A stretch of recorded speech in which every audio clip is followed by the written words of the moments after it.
اور منکرین حدیث ڈیڑھ شنے کہتے ہیں ہم آپ کو بتائیں گے قرآن کی اس آیت کا مطلب کیا ہے. آپ کو تھپڑ نہ دیں ہم ہیں ٹھیکیداروں, نکل جاؤ پتلی گلی سے, نظر نہ آنا, دور دفعہ دور. ہمیں جہنم کے لیے بلاتے ہو, ہمیں اسلام سے بدزن کرتے ہو, ہمیں صحابہ سے قطع تعلق کرنا سکھاتے ہو, ہمیں آقا دو جہاں صلی اللہ علیہ وسلم کی اہمیت, مرکزیت, ان کی حساسیت اور اساسیت اور ان کی افادیت اور اہمیت اور فرضیت سے ہمیں جٹلاتے ہو.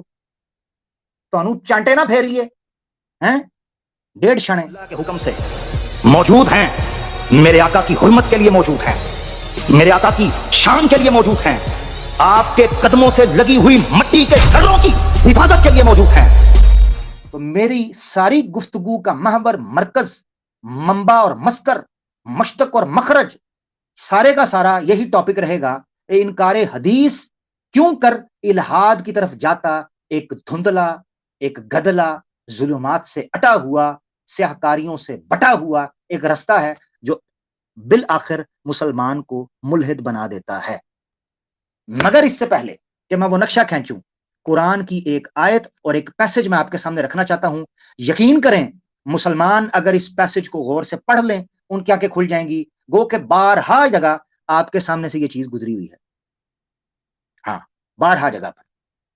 ذرا یہ پڑھیے گا, یہ پیسج آپ کے سامنے قرآن کی آیتوں کا میں رکھنے لگا ہوں. یہاں سے میری گفتگو کا ٹاپک کا آغاز ہونے لگا ہے جو کہ پہلے مقدمہ تھا آپ کی اسکرین کے اوپر.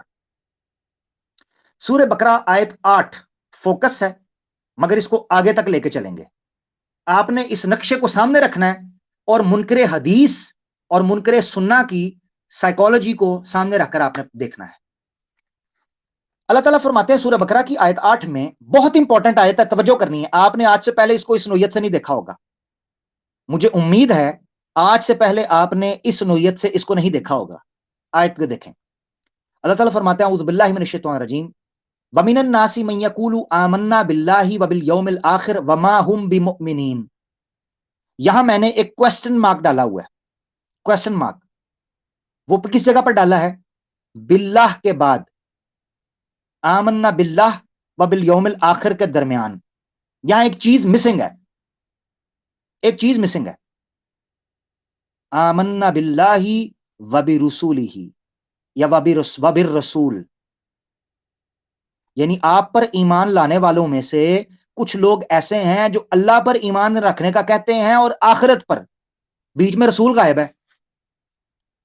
اس کا مطلب یہ ہے کہ کچھ لوگ ایسے موجود تھے جو کہتے تھے اللہ پر اور آخرت پر ایمان رہیں گے, رسول کو بیچ میں سے نکال دو. تو ایمان بالرسالت کی نفی گویا سنن یا سنت رسول پاک صلی اللہ علیہ وسلم کی نفی. اللہ تعالیٰ نے کہا وما ہم بمؤمنین, ایسے لوگ اگر ایمان لانے کا کہہ رہے ہیں وما ہم بمؤمنین, وہ مومن نہیں ہو سکتے. یہ میرا نقطہ ہے.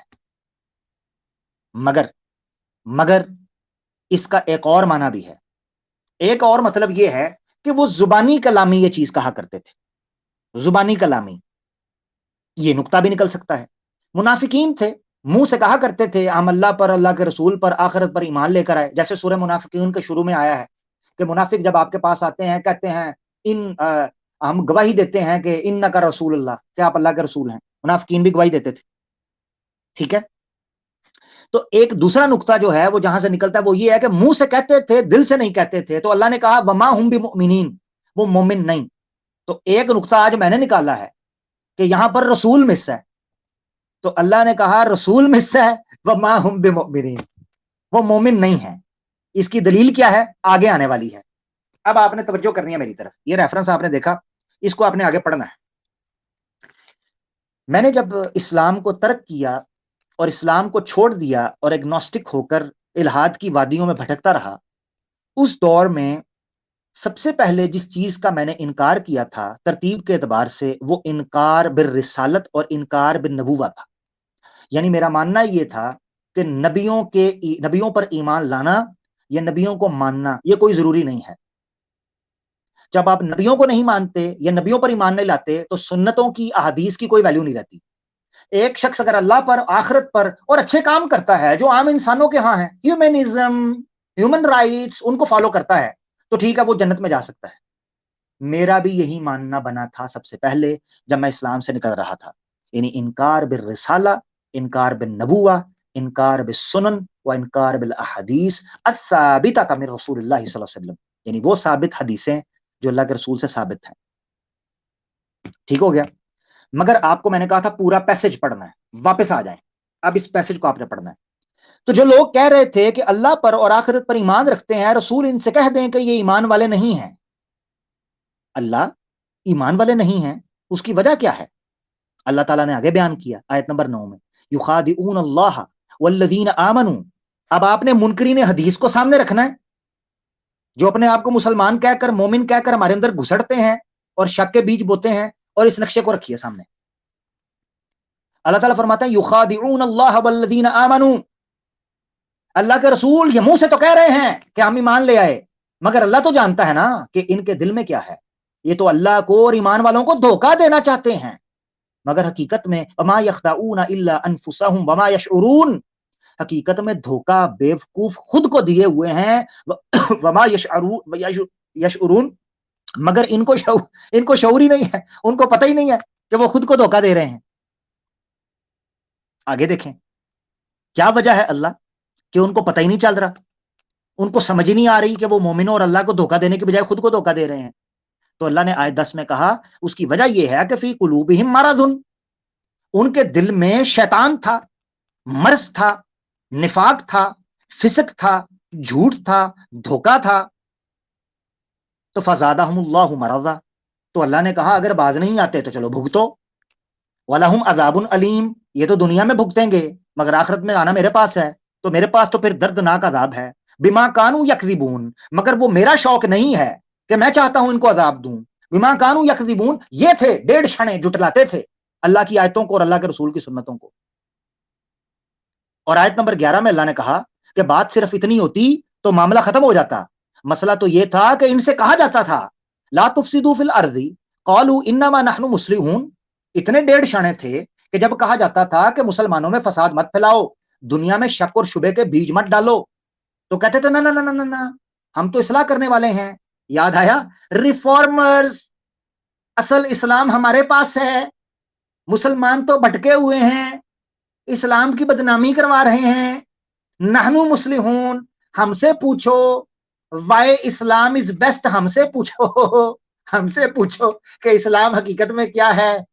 ہیں جی اللہ، اے اللہ کے رسول، مومنو سن لو، انہم ہم المفسدون ولکن لا یشعرون. مسئلہ یہ ہے کہ ان عقل کے اندھوں کو پتہ نہیں کہ اصل فساد کی جڑ یہی ہیں. اب آیت نمبر 13 میں اللہ تعالیٰ نے وہ نقشہ کھینچا ہے، اللہ اکبر اللہ اکبر. اس نقشے کو دیکھیے گا. اور منکرین حدیث ہمیشہ سے اپنے ذہن میں یہی چیز لے کر بیٹھے ہوتے ہیں جو آیت نمبر 13 میں ہے. دیکھیے ذرا، اللہ تعالیٰ فرماتے ہیں وَإِذَا قِيلَ لَهُمْ آمِنُوا كَمَا آمَنَ النَّاسُ، جب ان منکرین حدیث سے کہا جاتا ہے، اس کو کوئی تحریف نہ سمجھے، میرا مفہوم ہے، میں رکھ رہا ہوں سامنے، کہہ دیں جی تحریف کر رہا ہے. وَإِذَا قِيلَ لَهُمْ آمِنُوا، جب ان سے کہا جاتا ہے ایمان لے آؤ. مولا کیسا ایمان لے کے آئیں؟ کما آمن الناس، جس طرح صحابہ اول مخاطبین عام مسلمان ایمان لے کر آتے ہیں. قالو، تو ڈیڑھ شنے کہتے ہیں انؤمنو، کیا ہم بھی ایمان لے آئیں؟ کما آمن السفہاء، یہ تو بیوقوف ہیں، حدیثوں کو مانتے ہیں، سنتوں کو مانتے ہیں، ان بیوقوفوں کی طرح لے آئیں. الا انہم ہم السفہاء ولکن لا یعلمون، ان عقل کے اندھوں کو علم اور خبر ہی نہیں ہے کہ بیوقوف تو حقیقی معنوں کے اندر یہی تھے. یہ ہے وہ نقشہ جو قرآن نے ایسی سائیکالوجی کا کھینچا جو خود کو مسلمان سمجھتے تھے اور لینا دینا کچھ بھی نہیں تھا، نہ 3 میں نہ 13 میں. مگر اب جو نقشہ میں کھینچنے لگا ہوں وہ اس سے بھی ہولناک، وحشت ناک اور دہشت زدہ کر دینے والا ہے. اور وہ نقشہ حقیقت میں اس موضوع کے نام کی بنیاد پڑا کہ انکار حدیث کیوں کر الہاد کے طرف جاتا ایک رستہ ہے، ہائی وے ہے. گو کہ پوری حدیث لمبی ہے، میں اس کا نقشہ آپ کے سامنے رکھ دیتا ہوں، پھر حدیث کو ریفرنس کے طور پر اسکرین پر لے آؤں گا تاکہ سب دیکھ سکیں. اللہ کے رسول پاک صلی اللہ علیہ وآلہ وسلم، حذیفہ بن یمان کہتے ہیں کہ اللہ کے رسول پاک صلی اللہ علیہ وسلم سے لوگ پوچھا کرتے تھے کہ اللہ کے رسول ہمیں بھلائی کی خیر کی خبر دیں. سب لوگ نیکی کے کام پوچھا کرتے تھے. حذیفہ بن یمان کہتے ہیں کہ مجھے ہمیشہ یہ تجسس ہوتا تھا کہ میں یہ پوچھوں کہ برے کام کیا ہے, شر کیا ہے, ایول کیا ہے. میرا یہ کیوریوسٹی ہوتی تھی, اور اس کے پیچھے انٹینشن یہ ہوتی تھی کہ میں اللہ کے رسول سے پوچھوں گا ایول کیا ہے, جب مجھے بتائیں گے تو میں اس سے بچ جاؤں گا. لوگ تو خیر کی باتیں پوچھتے ہیں مگر ایول کا ان کو پتا نہیں ہوتا, تو میں دوسرے طریقے سے چیزوں کو پرکھوں گا کہ میں ایول کو انڈرسٹینڈ کروں. ایول جب مجھے پتا چل جائے گا ایول سے بچ جاؤں گا. حذیفہ بن یمان یہ کہتے ہیں. تو مزے کی بات آپ کو بتاؤں, اللہ کے رسول پاک صلی اللہ تعالی علیہ وسلم نے نقشہ کھینچا کہ شر کیا ہے. 3 زمانوں کا ذکر کیا اللہ کے رسول نے, 3 زمانوں کا. نمبر 1, اللہ کے رسول نے کہا میرے دور میں خیر ہے. یہ سنیے گا, یہ پیش گوئی ہے, قرب قیامت کی پیش گوئی ہے, اور وہ تصور دیا جا رہا ہے کہ مسلم معاشروں میں کس قدر بے راہ روی پھیل جائے گی اور منکر حدیث کس طریقے سے اپنا کردار ادا کریں گے. آپ دیکھیے گا, حدیث میں ہے. اللہ کے رسول نے فرمایا, آپ کی اسکرین کے اوپر حدیث ہے, اور یہ حدیث صحیح بخاری کی 3606 ہے. لمبی حدیث ہے, میں نے آپ کو بتایا لمبی حدیث. آپ کو میں بتا چکا, وہ سوال پوچھتے تھے. تو اللہ کے رسول سے انہوں نے پوچھا, اللہ کے رسول مجھے بتائیں شر کیا ہے اور شر کیسے آئے گا. تو اللہ کے رسول نے کہا کہ حذیفہ بن یمان نے اپنا نقشہ کھینچا کہ میں جاہلیت میں ہوا کرتا تھا. انا کنا فی جاہلیت وشر فجاءنا اللہ بہذا الخیر. اللہ کے رسول ہم جاہلیت میں ہوا کرتے تھے, اسلام سے دور تھے, اللہ نے آپ کے ذریعے, اسلام کے ذریعے ہمیں خیر عطا کی. فہل بعد هذا الخیر من شر. اللہ کا رسول مگر دل ڈرتا ہے کہ کیا اسلام کے بعد جو خیر آئی ہے کہیں یہ زمانہ, یہ سلسلہ ٹوٹ کر شر کی طرف دوبارہ پلٹ تو نہ جائے گا. اللہ کے رسول نے کہا نعم, ہاں حذیفہ, اس کے بعد شر آئے گا. قلت وهل بعد ذلك الشر من خیر. اللہ کے رسول ٹھیک ہے شر آ جائے گا, مگر کیا اس شر کے بعد بھی خیر آئے گی. اللہ کے رسول نے کہا قال نعم وفیہ دخن. ہاں شر آئے گا لیکن اس میں دخن ہوگا. دخن دخان سے نکلا ہے جس کا مطلب ہوتا ہے دھواں. یعنی خیر آئے گی مگر اتنی دھندلی ہوگی کہ لوگ فرق نہیں کر پائیں گے کہ خیر کیا ہے شر کیا ہے. توجہ, آج دیکھیں کس طرح سے مسلمان کنفیوژن کا شکار ہیں. حق اور باطل میں فرق آ چکا ہے. حق اور باطل کے واضح دلائل موجود ہیں, مگر کنفیوژن اس اپنے پیک کو پہنچی ہوئی ہے کہ مسلمان حق اور باطل میں فرق کرنا ان کے لیے مشکل ہوتا جا رہا ہے. مگر آج بھی کوئی کوشش کرے تو اللہ توفیق دیتا ہے. آگے اللہ کے رسول نے کیا بیان کیا. حذیفہ بن یمان کہتے ہیں میں نے اللہ کے رسول سے کہا قلت وما دخنہ. اللہ کے رسول وہ دھواں کیا ہے, ذرا ایکسپلین تو کریں, وہ دھواں کیسے چھائے گا. امپورٹنٹ پوائنٹ ہے, توجہ کرنی ہے.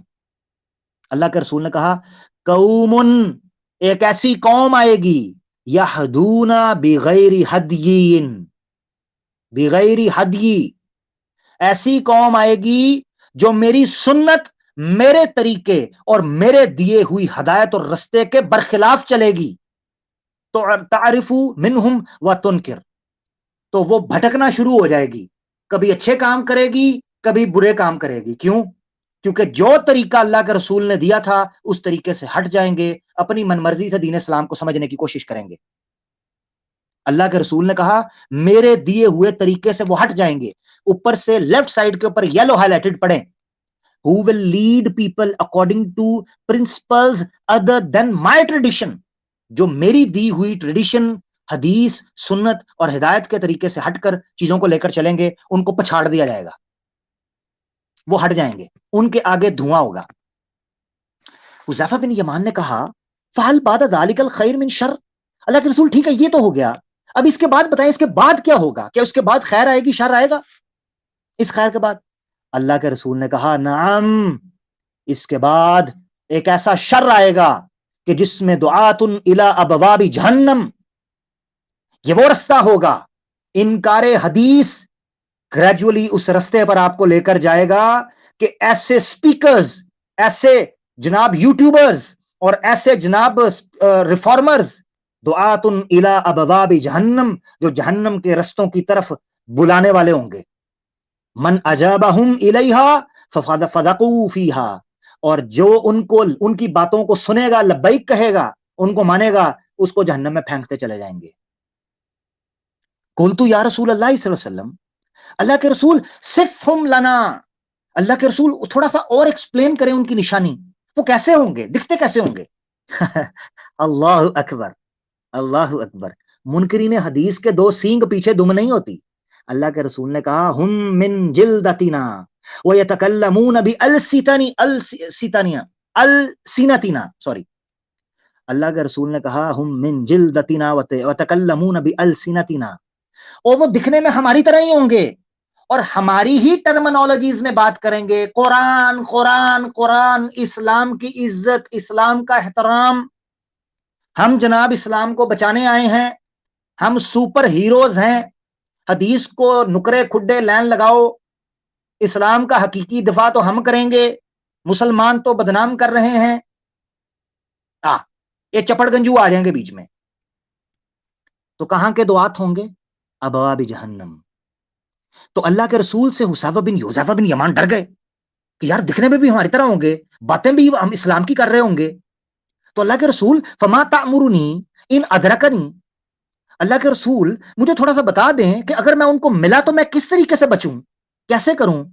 قال تلزم جماعت المسلمین و امامہم، اللہ کے رسول نے کہا مسلمانوں کے اجماع کو، ان کی کٹ کو مضبوطی سے پکڑ لینا، وہ امامہم، اور ان کے امام، یعنی سیاسی اتحاد، مسلمانوں کا جو خلافت کا سسٹم یا مسلمانوں کے اتحاد کا مرکزی سسٹم ہوگا، اگر وہ موجود ہوا تو اس سے جڑ جانا.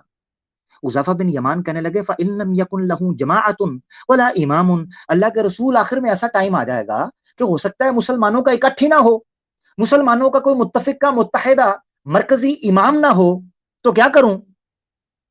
اللہ کے رسول نے کہا فَاعْتَزِلْ تِلْكَ الْفِرَقَ كُلَّهَا، تو اے حذیفہ پھر ان تمام فرقے سے اپنے آپ کو دور کر لینا، تمام فرقوں سے بچ جانا، تمام فرقے بچوں کی پہنچ سے دور کر لینا. وَلَوْ أَنَّ، یہ تھوڑا سا چھوٹا ہے، اس کو میں زوم کرتا ہوں. ہاں، وَلَوْ أَن تَعَزَّ بِأَصْلِ شَجَرَةٍ حَتَّى يُدْرِكَكَ الْمَوْتُ وَأَنْتَ عَلَى ذَلِكَ. حذیفہ میری بات کو یوں گرہا اور پلے باندھ لے کہ اگر اس طرح کا ماحول ملا تو ان فرقوں سے دور ہو کر چاہے تجھے درخت کی جڑ کو اپنے منہ سے چبا کر زندہ رہنا پڑے، یہاں تک کہ تجھے موت آ جائے، کبھی ان لوگوں کے ساتھ بیٹھنا اٹھنا، کبھی ان لوگوں کی محفل میں نہ جانا. یہ جہنم کی طرف بلانے والے لوگ ہوں گے جو میرے رستے سے ہٹ کر تجھے کسی اور ہی چیز کی طرف بلاتے ہوں گے. اب یہ دو چیزیں میں نے آپ کے سامنے رکھی ہیں، ایک آیت رکھی ہے اور ایک حدیث رکھی ہے. اکیلے اکیلے آنکھیں بند کر کے اپنے دل پہ ہاتھ رکھ کے سوچیں منکرین حدیث کس جگہ پر کھڑے ہیں، اور کیا پہلے سے ہی ان کی نفسیات، ان کے رویے، ان کی طبیعت، ان کا برتاؤ، کیا پہلے سے اس فتنے کے بارے میں آگاہ نہیں کر دیا جاتا؟ آپ کے سامنے اس سے بچنے کا طریقہ کیا ہے؟ اس سے بچنے کا طریقہ 2+2=4 تھا. پلٹ آؤ ان چیزوں کی طرف جو اللہ اور اللہ کے رسول نے آپ کے سامنے رکھی تھی. بہترین عملی نمونہ ہمارے سامنے صحابہ، کم سے کم صحابہ ہمارے سامنے موجود تھے. ہم نہیں کہتے نبی پاک صلی اللہ علیہ وسلم کے درجے کو تو نعوذ باللہ کوئی نہیں پہنچ سکتا، مگر ان کے پیچھے چلنا اور صحابہ کی طرح چلنا ہمارے لیے ضروری تھا. اور اہل بیت اور ازواج مطہرات، ان سب کے لیے جو صحابہ، یعنی صحابہ میں ازواج مطہرات اور اہل بیت آٹومیٹکلی داخل ہوں گے، وہ بھی تو صحبت کی نا، کمپینین تھے. ٹھیک ہے، تو جب میں صحابہ کہہ رہا ہوں تو اہل بیت اور ازواج مطہرات رضی اللہ عنہم اجمعین سارے کے سارے داخل ہیں. اب ذرا دیکھیے ان سے بچنے کا طریقہ کیا ہے. اللہ تعالیٰ نے پہلے قرآن میں کہہ دیا تھا، سورہ بقرہ کی آیت 137 میں اللہ نے فرمایا فَإِنْ آمَنُوا بِمِثْلِ مَا آمَنْتُمْ بِهِ فَقَدِ اهْتَدَوْا، تم بھٹک جاؤ گے اگر ان ماڈرن ڈے جناب فلاسفروں کے ہتھے چڑھو گے. تو اللہ تعالیٰ نے کہا تو ایمان کیسے لے کے آنا ہے؟ بِمِثْلِ مَا آمَنْتُمْ بِهِ فَقَدِ اهْتَدَوْا، اگر تمہارے بعد آنے والے لوگ صحابہ کی طرح ایمان لے آئے فَقَدِ اهْتَدَوْا، تو وہ ہدایت پر ہوں گے. If they believe as you have believed, then are they rightly guided. اللہ نے پہلے کہہ دیا تھا، اور آخر بھی پڑھ لے. اللہ نے کہا وَإِن تَوَلَّوْا، مگر اگر وہ ایسا نہ کیا، فَإِنَّمَا هُمْ فِي شِقَاقٍ، تو یاد کر لینا وہ بڑے عذاب میں اور مشکل میں پھنسنے والے ہیں. ہاں، فَسَيَكْفِيهُمُ اللَّهُ وَهُوَ السَّمِيعُ الْعَلِيمُ، تو بس پھر اللہ ہی ان کے ساتھ معاملہ کرے گا، اور اللہ ہی صحابہ کرام کو ڈیفینڈ کرنے والا، ان کی حفاظت کرنے والا ہے۔ اللہ تعالیٰ نے کہا کہ صحابہ کی طرح ایمان لے کر آئیں۔ اگر آپ نے اسلام کے دائرے کے اندر رہنا ہے اور اپنے آپ کو الحاد کے طرف جانے والے اس رستے سے بچانا ہے، تو آپ کو صحابہ کی طرح ایمان لانا اور ان کے نقش قدم پر چلنا ہوگا۔ اللہ کے رسول پاک صلی اللہ علیہ وسلم کی ایک لمبی حدیث ہے، میں آپ کے سامنے پہلے اس کا خلاصہ رکھ دیتا ہوں، پھر حدیث کا ریفرنس آ جائے گا۔ نبی پاک صلی اللہ علیہ وسلم مسجد میں گئے، مغرب کی نماز پڑھی اور وہیں بیٹھ گئے۔ عشاء کی نماز ہو گئی، عشاء کی نماز پڑھ کے آپ باہر نکلے تو کچھ چند صحابہ بیٹھے ہوئے تھے۔ آپ نے کہا تم لوگ ابھی بھی یہاں بیٹھے ہو؟ انہوں نے کہا اللہ کے رسول، ہم آپ کے پیچھے مغرب کی نماز پڑھی، ہمارا دل کیا تھوڑی دیر بیٹھیں، اسلام کی دین کی بات کریں، عشاء کی نماز ہوگی پڑھیں گے، اس کے بعد جائیں گے، ہم تو تبھی سے بیٹھے ہوئے ہیں۔ اللہ کے رسول کو ان کی ادا اتنی اچھی لگی کہ دین اور محبت کے کاموں میں اس قدر لپک اور اس طرح سے اڑل جانے والے ہیں کہ اللہ کے رسول نے آسمان کی طرف چہرہ اٹھایا۔ جو صحابی روایت بیان کر رہے ہیں وہ کہتے ہیں اللہ کے رسول اکثر آسمان کی طرف چہرہ اٹھا کر ہمیں نصیحت اور ہمیں ہدایت فرمایا کرتے تھے۔ اللہ کے رسول، رات کا ٹائم تھا نا، عشاء کی نماز ہوئی، اللہ کے رسول نے آسمان کی طرف سر اٹھایا اور پتہ ہے کیا کہا؟ اللہ کے رسول نے کہا یہ دنیا تب تک آباد رہے گی جب تک یہ ستارے یوں ہی جگمگاتے رہیں گے، جوں جوں ستارے جگمگانا بند ہو جائیں گے یہ کائنات فنا ہو جائے گی۔ یہ الگ بات ہے کہ اس میں سائنسی روشنی کیا ہے، مگر مدعا یہ تھا کہ اللہ کے رسول نے اس تمثیل سے استدلال کیا۔ اللہ کے رسول نے کہا جیسے یہ ستارے ٹمٹمانے آہستہ آہستہ بند ہو جائیں گے اور کائنات فنا ہو جائے گی، ویسے ہی میرے صحابہ جب میں تم سے دور ہو جاؤں گا تم پر فتنے ٹوٹ پڑیں گے، تم پر فتنے ٹوٹنے سے بچنے کا جو دروازہ ہے وہ میں ہوں۔ پھر کہا جیسے ہی تم سے لوگ دور ہوتے چلے جائیں گے اور تم آہستہ آہستہ لوگوں کی زندگیوں اور ان کی نوشتہ ہدایت سے غائب ہوتے جاؤ گے، اے صحابہ وہ امت برباد ہوتی جائے گی۔ یاد رکھو جیسے جیسے ہم صحابہ سے دور ہوتے جا رہے ہیں اور منکرین حدیث ڈیڑھ شنے کہتے ہیں ہم آپ کو بتائیں گے قرآن کی اس آیت کا مطلب کیا ہے، آپ کو تھپڑ نہ دیں ہم، ہیں ٹھیکیداروں نکل جاؤ پتلی گلی سے، نظر نہ آنا، دور دفعہ دور، ہمیں جہنم کے لیے بلاتے ہو، ہمیں اسلام سے بدزن کرتے ہو، ہمیں صحابہ سے قطع تعلق کرنا سکھاتے ہو، ہمیں آقا دو جہاں صلی اللہ علیہ وسلم کی اہمیت، مرکزیت، ان کی حساسیت اور اساسیت اور ان کی افادیت اور اہمیت اور فرضیت سے ہمیں جٹلاتے ہو، تو انو چانٹے نہ پھیریے ہیں ڈیڑھ شنے۔ اب حدیث دیکھیں، آپ کے سامنے ہے صحیح مسلم کی 2531، آخری پوری حدیث میں نے آپ کے سامنے رکھ دی ہے، آخری ٹکڑا چونکہ میں اسکرین پر ریفرنس کو لانا چاہتا تھا آپ کے سامنے رکھ رہا۔ اللہ کے رسول نے فرمایا، رائٹ سائڈ پر عربی ہے، وَأَصْحَابِي أَمَانَةٌ لِأُمَّتِي، اللہ کے رسول نے کہا My companions are a source of security for the ummah, and as they would go, there would fall to the lot of my ummah as its people have been promised.